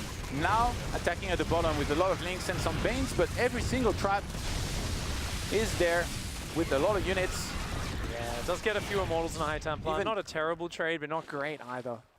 Every single time that Trap is on 4 bases, by the way, he grabs a Dark Shrine. Guys, do yourself a favor. If you're on 4 bases and you don't have a Dark Shrine, make a Dark Shrine. Save a life. New rule for the book, not just when behind Dark Shrine, when ahead. Why not? Dark Shrine does end up jotting that one down in the great Protoss book of builds and decision-making strategies to allow you to win games. Trap, of course, coming in with some Zealots and DTs on the backside. Infestors coming out, Hydras, more and more upgrades. We are going to get to see some very cool late game here, and I'm fascinated. Can Serral defend this base? Can he deal with this push? The Infestors are a little bit exposed here. His Corruptors and Broodlords starting to push forwards, but he's down in army supply right now. Those Tempests with the punish. 1 Broodlord, 2 Broodlords fall. This is really bad for Serral right now. He may need to give up this expansion. Yeah, some fantastic control from Trap so far. And actually Serral's morphing in even more Broodlords. He lost a few, but I'm a little bit surprised. Like, you might want to try and counter the air a little bit more. I'm surprised that we don't see any Vipers in particular. If you could start landing some Parasitic Bomb and Fungals, I feel like you immediately trigger a recall. And then the next time that happens, the Protoss is like kind of stuck in place. Obviously, like, easier said than done. There's going to be a lot of High Templars with the potential for some feedbacks in the army here of Trap. who's upgrading a lot right now. He's on 2 cyber cores big. He's getting attack and armor at the same time. Serral is just kind of massing infestors. For a long time, this was discussed because of all the changes on the infestors with the infested Terran and the fungal in particular. As a Zerg player, perhaps you could elaborate on why it might be stronger than before in a way there. Infested Terrans do an insane amount of anti-air damage. They have a special anti-air attack. But because it was so powerful, it did get scaled back a little bit, and you actually can't throw them very far. So Infestors only have like 5 cast range on the Infested Terrans. So you can't just kind of like run into a battle and throw Infested Terrans on your opponent's army. You can kind of throw them up defensively, but not offensively. So Infested Terrans are really powerful at defending attacks, and if you can kind of get them all out in time. The tricky part is getting the Protoss player to actually fight into the Infested Terrans. So that's going to be big. All the spores, right, so that you can fight there. Exactly. Fungal growth, also very big. You can chain that on interceptors. It takes 3 fungal growths fully chained to take down the interceptors. And Neural Parasite, a big one. Grabbing Archons, Carriers, Tempers, any of those big units, stealing them with the mind control Neural Parasite, and then using them to attack their own units for a short period can be very, very powerful. Usually the ideal fight for Protoss will happen on their side of the map, as will the ideal fight for the Zerg on their side of the map. So it's kind of like before a war for attrition, where the game kind of should slow down from there with all the static defense that there is, despite, I mean, a big weakness of this army is that it's very slow. If Trap has some free supply, he could just fly Warp Prism into the main base of Serral and warp in a ton of charge loss, and then Serral will have a very hard time defending properly, but because he has so many spores there, it's so scary for Trap to attack into him. So they're both kind of trying to assemble the perfect army, which in Trap's case, or even in Serral's case, might eventually end up meaning that they have to sacrifice a lot of their walkers and replace those as army to get, instead of getting just 130 army supply, if you can get, I don't know, 150. We've seen a 199 army supply in the past when Neeb was playing at the global finals. This might be the goal there, eventually, for both of them. Oh, that Spine Crawler there is going to go down, but the DT is pushed back by the Broodlord. Why is Disruptor down? Disruptor, I think that's got to be a misclick. I mean, it's really good at killing Infestors and Infested Terrans, but microing that in the midst of a late-game fight, near impossible. We'll have to see if Trap, you know, I think he's cancelled it. We'll have to see if he actually has some way of making that work. But I like what you said there about the fact that, you know, if you leave some supply free, sometimes you can take things apart. It becomes a very strategic, slow war of immobility at this point. And how do you abuse your opponent's immobility? For Zerg, usually you want a forward... he's starting Disruptors. Okay, he wants to disrupt the drop because there is not that much mobility. Yeah, definitely some powerful options there. We'll see exactly what he does with it in the future. But what you've got to fight for as the Zerg is if you can get creep across the river. There's this river through the middle of this map that kind of just goes right to left. And if you can actually get your creep on the other side of the river, get up on the ledge on the high ground, that's going to be big. You'll see the creeps trying to get up this ramp right now. If he can get it up beyond these ramps, establish spores on Trap side of the map, that's where he wins the game. Because then he can branch out, cut off this bottom left-hand corner base. He can harass the natural, attack in multiple angles. Meanwhile, though, Serral is actually struggling even to take his own corner of the map. Yeah, and that's why Trap, by the way, is patrolling around the river, because he knows that if he lets Serral creep spread as much as he wants to, and then set up on that high ground, it's obviously going to be very hard for him to deal with this. So he's making sure that doesn't happen just yet, but I feel like it's almost inevitable. Eventually, Serral will go for that, and it's going to be very hard to stop with all of these spores kind of joining his army and making it a lot stronger. Probe's already being sacrificed here. I mean, he has so many. So I want to talk about these disruptors for a moment and why I think they're a terrible idea. Basically, they impact now on detonation when they hit units. Todd, so that means if there's any Zerglings or Broodlings in the way, they can't fire. There's going to be Zerglings and Broodlings in the way every single fight. This is a Broodlord-based army. Honestly, Trap is going to need to come in from a flank or drop those on the rear, find a way to hit them into the center of the Infesteds. The only other reason I can see for this is maybe to pick away at creep and spore crawlers from a distance. Run up, fire them, run back. That's what I thought. So maybe just having a little bit of supply invested in them to help clear spore crawlers from afar. It's kind of like a long-term, efficient way of clearing your opponent's map control. And, ooh, nice Neural Parasite here. One Oracle, but not before it tagged a lot of these Infestors. Serral might have to wait for that to expire before he actually goes for the fight. Yeah, if you can land that Revelation on all the Infestors, they are really the only thing that can do very well against these Disruptors, since there is no Vipers. And Trap really not letting Serral set up properly here on this high ground around that river that you talked about before. These Disruptors doing a very good job of clearing these spores. The Broodlords need to get over here, but because of the Revelation, they'll get sniped by the Tempest if that happens. So, nice way of clearing everything back. Trap clearly has encountered this situation before. Very rare you get to this point in the game. Ooh, does try to grab one of the Disruptors, but that Infestor immediately gets blasted. A couple of Disruptors do go down. These Disruptors actually end up being a really cool addition. In a pitched battle, they're going to be worthless, but in this back and forth game, they're being very efficient. Yeah, Serral can't make anything happen here just yet. He's going to get one of those Disruptors, but he's been the one that's been losing a lot of these units.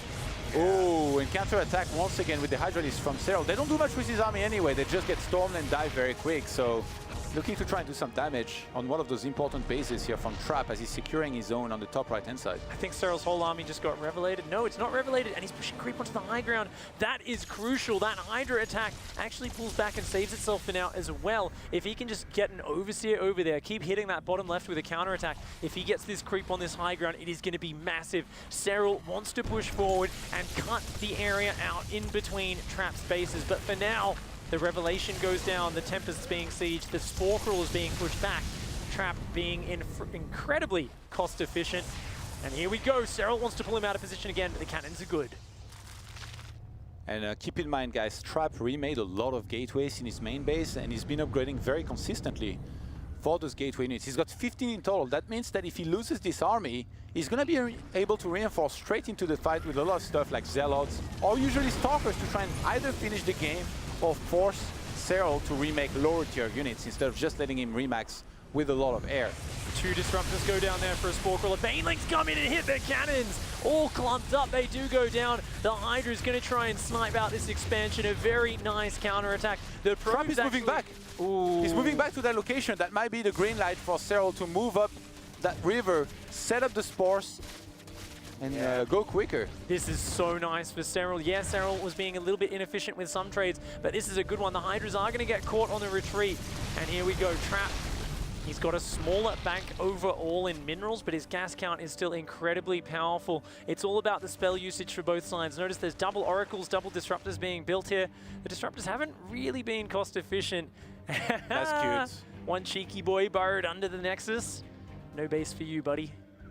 Trap is doing a very good job of working on his perfect composition. Actually, Spores are going to move up on the high ground here. Serral might be looking for a huge engagement. Fungals and Neural Parasite are going to start landing on top of this massive army. Recall might be forced. The Mothership, not Neural just yet. And Spores are going to be attacking as well here as the Corruptors. Wow, massive Neurals, massive Fungals landing, even more, another round goes down. This army trying to retreat, but the Broodlords have smashed the ground support away. A massive Stalker Warp in is coming. I don't know if there's enough anti-air there. Yes, there is. There's still a pack of Corruptors. They snipe all of those Tempests. The Broodlords retreating backwards. He knows he just needs to make sure he hangs on to this position. If Serral can maintain here, he will hang on these Disruptors coming forwards. What are the Broodlords doing? They're not firing right now. A few of the Infestors go down unnecessarily. A bunch of Ultras are being built. The Mothership falls. The Stalkers coming forwards, but they're taking massive losses. Yeah, and Trap is going to be pushed back here after losing his Mothership. He got a little bit overeager for a second. Serral is still maxed out. Wow. He's getting Ultras to counter this grand army of Stalkers, which is going to do great. We're going to see Archons being added on as well as some Immortals. Trap kind of able to anticipate what's going to come. I guess he's going to keep some High Templars in their natural form, but I think Archons is going to be good, but he's still going to have to face Broodlords here. As Serral uses some more of his drones to get a bunch of spine crawlers, and he's starting to have a bank that's out of control, Pigs. Trap is not even maxed out anymore. He tries to recall. He's gonna lose 2 carriers before that can even happen. Oh, guys, don't sleep on the job. They're on the smoke break, Pig. Oh man, the spine crawlers are going up. There's no actual spores up there. Those oracles need to turn on their lasers and kill some workers right now. There's the Corruptors, Ultras, Broodlords pushing forwards. The damage is going down here. Corruptors are actually going to go up and defend these oracles. Serral is all over this game. He is in control, large and in charge right now. Cutting off these expansions, going for the tech as well. Trap falling back. He's trying to remax, but it is a desperate remax of He Stalkers. never made Blink. He never made Blink this whole time, so he now tries to get it, but it's just so late in the game. He's been forced into a gateway-heavy army with Immortals in support. Serral with a massive amount of Ultralisk. He's got Broodlords. He's got everything. Still so many Infestors as well in support. The Spores Where's the They're gonna be bungle? there to Those maybe buy broodlords are a bit exposed right Oh now. my He God. shouldn't be that far out. A bit of a blunder here from Serral, but the Neural Parasite turns it all around. The Archon splash devastating on Trap's own army. His whole army mutinies here. A few tentacles just Neural Parasiting their minds. They all turn on each other. Everything falls apart. And Serral, the master of the macro game, slays it. A moment of inattention from Trap before. Serral jumped on it, mind-controlled his entire army, and now Trap is just trying to hang on. His last few units are going to be able to kill these Immortals, but the Broodlords raining down death from above. And just like that, Big, look at the supply. 3 times more in army here for Serral, who's just going to have to pull back a little bit, wait and regroup before he can try and clean that final army up from Trap, who's just completely broke. He barely has any income. He cannot replenish that entire army. Serral basically maxed out. Those Infestors are just going for the hug of doom right now. Infested Terran force field surrounding this army. Now? Oh man, he is getting a taste of his own medicine, and he can see the release on his face there. A massive frustration with the way that game went down. Having your entire army turned against you, the worst way to lose a game of StarCraft.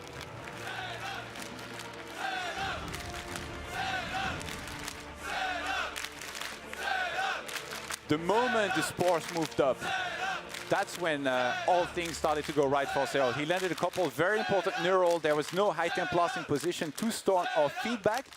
And when your first carriers start to get neurals, you're faced with a tough choice. Do you recall and leave them behind? Or do you stay and lose the rest of your army and kind of lose the game? He tried to fight it out. He tried to kill the Infestors that were using neural, but Serral was just too well positioned and too masterful with this massive army of his, that he was able to get a very important fight win that led into the game victory here. It's a tense day here for Trap, and he's got to be hating the fact that this has happened twice today. 2 times now, first against Dark, here again against Serral. He's gotten the 2-0 lead, and he's let it turn around. He's let it tie up 2-2. He managed to close out in the first one, but it was a stressful ordeal. It tired him out. It took so much energy. Now here, the second time around, he has to be feeling frustration that he's letting it get back to this point once again. Serral is in his comfort zone now. He's brought out that power in the late game. He's shown incredible long macro games, the multitasking on Eastwatch. Here on Backwater, that supreme late game with the Spore Crawlers and the Infestors, he's starting to look unstoppable. And Trap now has to go into Catalyst, a smaller map, a more rush-oriented map. Both players are going to be feeling the pressure at this point. And Serral has always been known for being one of the better Hive-tech Zergs. You know, in Europe, you got very strong Zergs like Elaser and Nurtio, but it's more in the mid-game that they try to make more happen, you know, on that lair tech. Serral was one of those guys that was the least shy once upon a time to go into Hive, to be a little bit crazier, to play with those big transitions of Zergs, those high economy situations where you have a lot of bases, where a lot of Zergs would kind of try and shy away from that. He was never the one, and it showed so much here in that game. The experience, masterful throughout. And if you're Trap here after a game like this, you don't want to go into one more of those, I think. I don't think it's possible to look at that game and be like, oh no, I just made a few errors here and there. Let's play another one game like this. No, I think you're going to want to make something happen before you get into that position with so many Broodlords, plus the static defense and all the Infestors that he was facing there. I love that statistic we saw on screen. In Game 5 deciding matches in live tournaments, Serral has a record in the past of just 3 wins and 4 losses. Trap, on the other hand, 5 wins, 2 losses. In the past, he has been the more clutch player in these moments. He's done it earlier today. Will he be able to do it here again? I'm not so sure. This is 2018 Serral, an absolute monster. Let's introduce the players, guys. We are going to be going into the final match of this series to find out who will be going through to the semi-finals of the Intel Extreme Masters Katowice. Down here in the bottom right-hand side, in the blue, representing ENC Esports, he is Serral.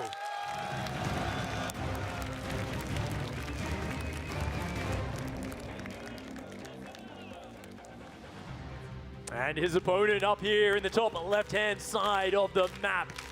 He's been fighting hard all day long against some of the best Zergs in the world. Put your voices out there. Put your hands together for Trap.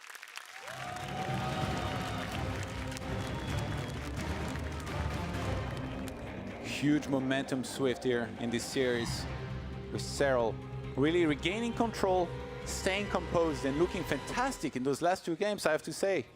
It's going to be very hard for Trap to really stay in it. We've seen it.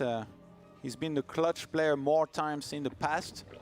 Actually, I feel like I remember so many series of Serral where he barely got eliminated. Yeah. And it's always the same thing. It's like, well, guys, sorry I lost, on Twitter, but I'll be back stronger, which is true every time. But I'm sure he would love to have a deeper run here. He's played so well already this tournament, 5-0 in group stage, now facing a very strong Trap and taking it to the final map.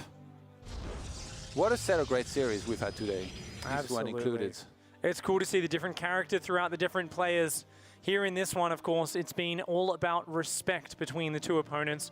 Neither of them wanting to risk going for anything too crazy in the early games. They're both assuming the other one's going to have solid defense, and we see these very straightforward openings in the first 2 or 3 minutes of the game. The Hatchery first expansion for Serral, the Nexus after Gateway for Trap. Both of them wanting to get their economy up and pushing their way into the mid-game. Trap has been the one who's tended a little bit more towards the aggression. I keep thinking back to Blackpink, where he made that beautiful adept timing attack work. It took out Serral on his way towards Hydra Baneling, hit him right in the weak spot. And here on Catalyst, those sort of fast attacks hit brutally fast. We've seen players do crazy things and have insane mind games in some of these final maps of best of 5 series. But I feel like if there were one to do something like this here in this one, it would have to be Trap. I highly doubt that Serral is going to drop a Rotron and spam units and then go for the offensive. And I'd be the most surprised guy if he did that, maybe along with Trap. But I don't think it has such a high chance of success against somebody as good as Trap. So we'll see if he's the one, throwing in a couple of target units, then dropping down the gateways and going for the all-out aggression. Catalyst is definitely an interesting map, shorter rush distance. It feels like you can be more aggressive, but all alike.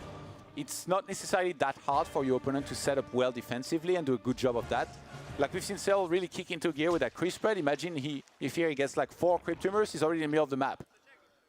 He's been so focused on this double tumor opening from the get-go today, of course, allowing the Queens to maneuver between the natural and the third. Very common in the current meta. Spore Crawler covers the main, Queens cover the natural and the third against the first Oracle. A very common setup there for the Zerg players. Of course, at this level, just putting a Spore Crawler in each base doesn't really protect you because they'll just catch the drones moving between the bases. They'll always find an opening. And once again, Trap opens up with the Phoenix, shuts down the Overlord, is going to be going across the map and scouting out what's up. That's a lot of gas on the way there for Serral. He's going to be dropping some Spore Crawlers, some Queens. And here on Catalyst, I wouldn't mind seeing a big Roach attack if it's against, say, the fast Glaive Adept opening. Looking at the production tab, that's exactly what we are most likely to see with the fast Twilight Council follow-up. No Robo on the way. Serral just needs to defend the Oracle and the Phoenix as cleanly as possible while he progresses to the next stage of the game. Yeah, Serral's grabbing a Roach Warren, not going to be any Ling Bane Hydra shenanigans. He's not going to take the risk here. And again, this is the very interesting dynamic with the matchup currently, is that if you're facing a lot of Adepts, you kind of have to go for Roaches. If you don't, you're going to die a lot of the times to these attacks or take a lot of damage. But because you go into Roaches, what those Protoss do? They go into a lot of Immortals, and that makes it very hard for you to deal with these big Protoss armies with many Immortals, and later on Archons, Item Plus with Storm. Really nice start to the pressure here for Trap. Gets 2 drones popping out of the eggs and an Overlord with the Phoenix. Not bad. That's much more damage than he's been getting in some of these games. Did he get the second Oracle? I'm not sure if he actually did. This is a very quick lair here for Serral. What is going on? Yeah, he's been doing this a lot in these games. He loves the fast Roach speed, the ability to both get the Overseers and to punish. 5 Adepts coming here. This is the first wave of what we like to think of as fake Adept pressure. He wants to force out a lot of units, force a big response from Serral. He's going to not necessarily commit until Glaives is done. Glaives is getting there, though. It's very close. And Trap is still finding damage, still killing units. I think that should be a cancel, pretty sure. Oh my gosh. Actually, he's going to go for it. Whoa, recalls immediately. That was a huge mistake from Trap there. Does have to use the recall. At least he does salvage what would have been a terrible situation there. He would not have killed really any drones at all, maybe 2.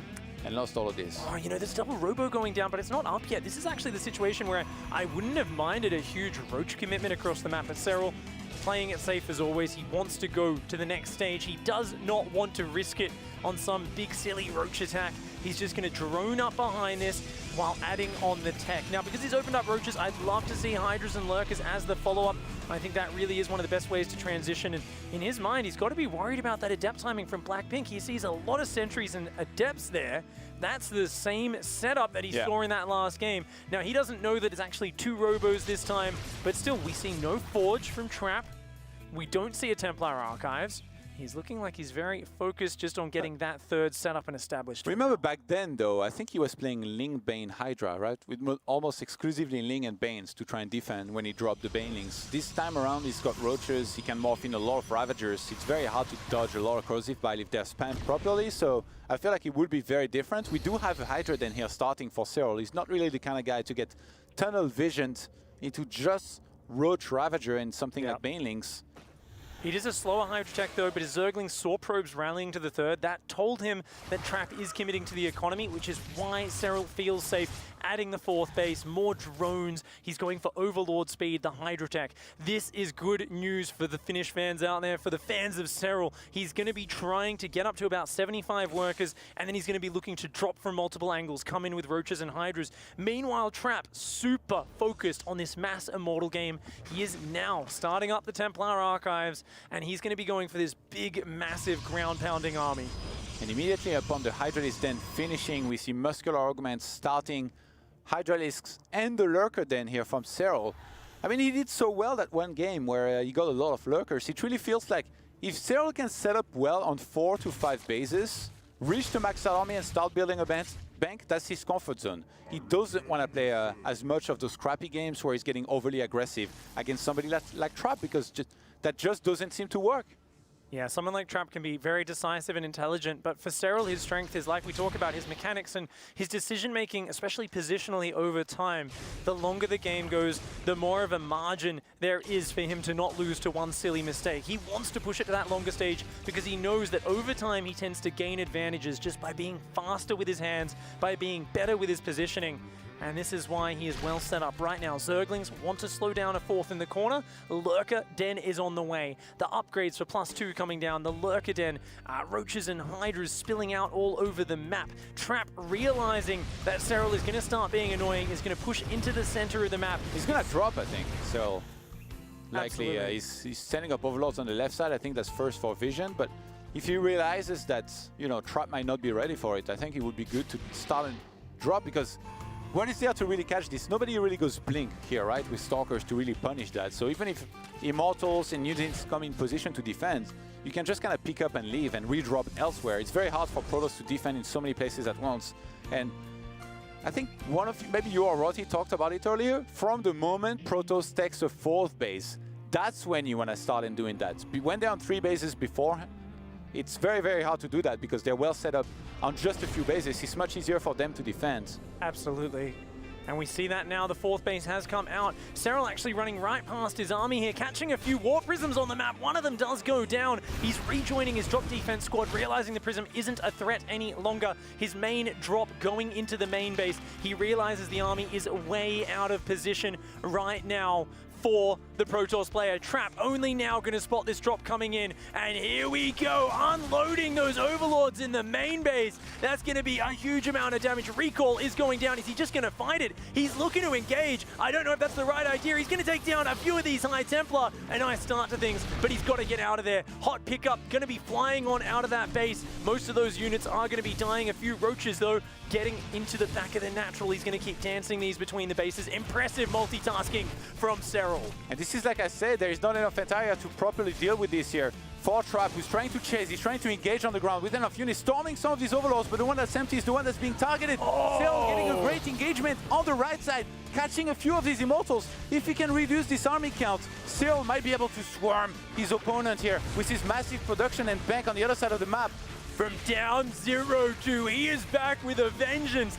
Serral bouncing between these bases. Trap is not able to deal with these drops coming in from all angles. These two lurkers, absolute heroes, doing devastating damage, but Trap still has a core of Immortals. He's still got some High Templar with Storm. He's not dead yet. Yeah, Roaches being redropped here into that natural base, still killing probes left and right. Serral is doing so much damage. This army of Trap is still scary. I don't think, does he even have an observer here? He walks in there, lands a lot of storms, cleans up a lot of the army of Serral, who's gonna have to spend some of his bank here. He's going into Hive in the meantime. Trap still struggling to defend in many places at once against the Roaches and Hydralisks. Wow, this is beautiful play by Serral. These Roaches and Hydras, such cheap, inexpensive units. He's just trading them off wherever he can. These Stalkers are actually quite an investment for Trap in this position. And Trap, now, he's barely hung on to 4 bases, but look at the economy. Everything settles. Serral takes a deep breath, says, hey, I've got 80 workers and a Hive on the way. His income massively in the lead against the 45 probe Trap. Trap's economy has just been hamstrung. And Serral is being left undisturbed on the other side of the map. During all of this, that's the main thing. He could just keep on going for the same drops, attacks on the top right-hand side. He always has army in 3 places at once being aggressive. And even if he loses that army, he'll trade, he'll deal some economic damage in the first place. Now catching 2 Archons up the ramp around the natural. Oh, he's going to have to pull back from there. Nice force field does go down. These Roaches and Hydras trying to get the Nexus. Not quite going to be able to close it out, but at the same time, another push on the front. The cannons will fall. A few more probes are going to fall as well. Trap getting surrounded here. Serral just keeps hitting from so many sides. This kid is just too damned fast. Trap cannot keep up.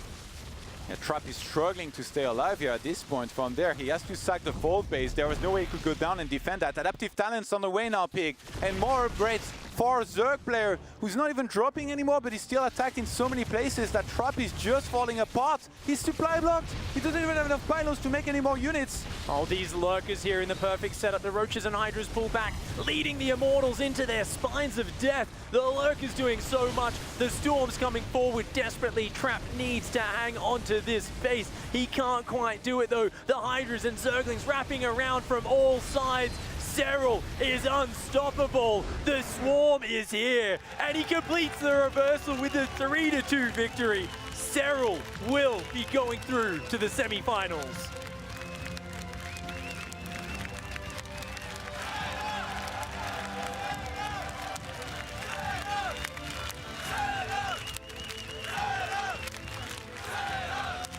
That's got to feel so good, making a comeback like that.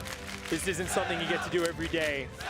Almost going out, tasting defeat, but then turning it around. An impressive series of events here for the young Finn. We'll be hearing from him in just a moment. We'll be right back.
Serral victorious, moving through to the round of 4. You may be wondering, wait a minute, that's not Smix. But don't worry, she's heading down there to get that news from Serral and find out exactly how he is holding up right now after that victory. What a series, boys. That was amazing. Oh, man, how are you holding up at home? Jeez, that was incredible. I still have the heart rate going on. Like, he was on the cusp of losing game 3 and getting 3-0'd. And then not only did that game turn around, the series turned around, James. That was insane. It was an emotional roller coaster. Oh, yeah. There's no question about that. Like, every single game was wild. And the fact that, like, I thought he was going to win game 1, then he lost. Yeah. Then he lost. Then it seemed like he was going to lose. And here we are. Here we are. Here we are. Yeah. Round of 4. Speaking of other locations here at the venue, we do have Serral, who is ready with Smix. Thank you very much, James. Katowice, give it up for your first semifinalist, Serral.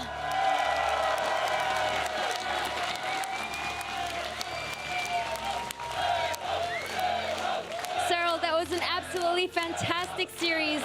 Last year, you were here in Katowice, but your road stopped in the quarterfinals. You lost 3-0. It almost looked like it would happen again this year, but you came back and you pulled off the reverse sweep. How amazing does it feel to not only move forward, but to do so in completing that reverse sweep? It feels sick. I wasn't really expecting this because I was super far behind in the third game, I felt like, so I wasn't really expecting this anymore, so that makes it feel even a bit more better. Well, let's talk about that third game, because you were trying to hide your mutas, but then when you flew in your mutas, there were a bunch of Phoenix waiting for them. So what went through your head in that moment? Well, I wasn't about to type GG just there yet, but I knew I was in a pretty bad shape and I had to do something, so I just dropped down all the tech I could think of, and luckily he did the attack, which I managed to defend pretty easily. And I think that's where the comeback started. Well, in the rest of this series, you showcased your fantastic late game ZVP. Can you talk about what it is about that late game that you love so much and why you're so good at it? I think late game is very hard for Zerg, but if Zerg plays it properly, it's very hard for Protoss to win. And we have a lot of good late game Protosses in EU, so we are practicing good mount against it. And I don't think Koreans get too much practice against it. So I just kinda, that's how my CVP late game is a bit better than theirs, and I was actually very surprised. I managed to take the game so easily. I was expecting it to be a bit better for him, but yeah, I know. Well, now you just took down Trap, and moving forward, you're going to play another Protoss. It's going to be either Classic or Deer. So who do you think is going to move on and face you? I'm expecting Classic to get through. I'm not sure how good of a chance Deer does have, but yeah, I'm expecting Classic. All right, well, congratulations again. That was an absolutely fantastic series. Let's head back to Colaris. And with that victory, Serral bags himself another $15,000.